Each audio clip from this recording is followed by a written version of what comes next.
আসসালামু আলাইকুম।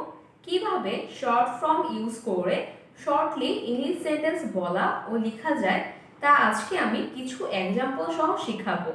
এই শর্ট ফর্মগুলো জানা সবার জন্য খুবই প্রয়োজন।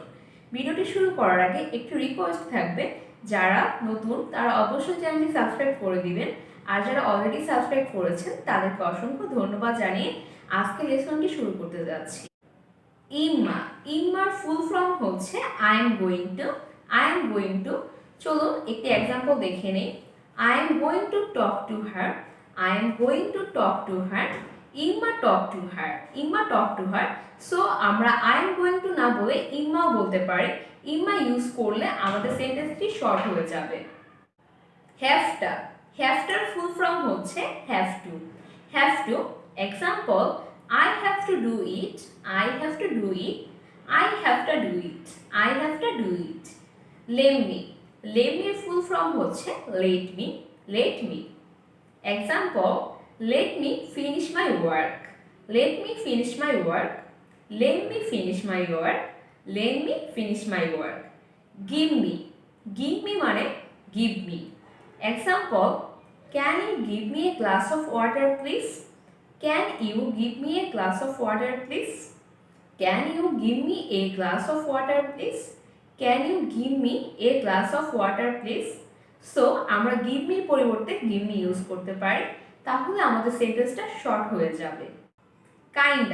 কাইন্ডার ফুল ফর্ম হচ্ছে kind of. Example, your new friend is kind of weird, your new friend is kind of weird.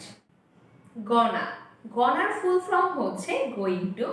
Example, he is going to buy some books, he is gonna buy some books. আউটার full form হচ্ছে out of. Example, get out of here, get out of here, get outta here. ওয়ানার full form হচ্ছে want to. Example, they want to play with us, they wanna play with us. গটার full form হচ্ছে got to. Example, I have got to go, I have gotta go. So আজকে আমরা গুরুত্বপূর্ণ 9টি short form শিখে নিলাম। এখন থেকে আমরা কোথাও যদি এই শর্ট ফর্মগুলো দেখি তাহলে আশা করছি এর ফুল ফর্ম মনে পড়ে যাবে, কারণ আমি এক্সাম্পল সহ খুব সুন্দরভাবে বুঝিয়েছি, যাতে তোমরা ভবিষ্যতে কোনো মিস্টেক না করতে পারো। ভিডিওটি আশা করছি ভালো লেগেছে। ভালো লাগলে একটি লাইক দিও এবং কমেন্ট করে তোমাদের মূল্যবান মতামত আমাকে জানিও। তোমরা কমেন্ট করলে নতুন নতুন ভিডিও ক্রিয়েট করার অনুপ্রেরণা পাই। তোমাদের সুস্থতা কামনা করে আজকের মতো বিদায় জানাচ্ছি। সবাই ভালো থেকো, সুস্থ থেকো। আল্লাহ হাফেজ। আসসালামু আলাইকুম।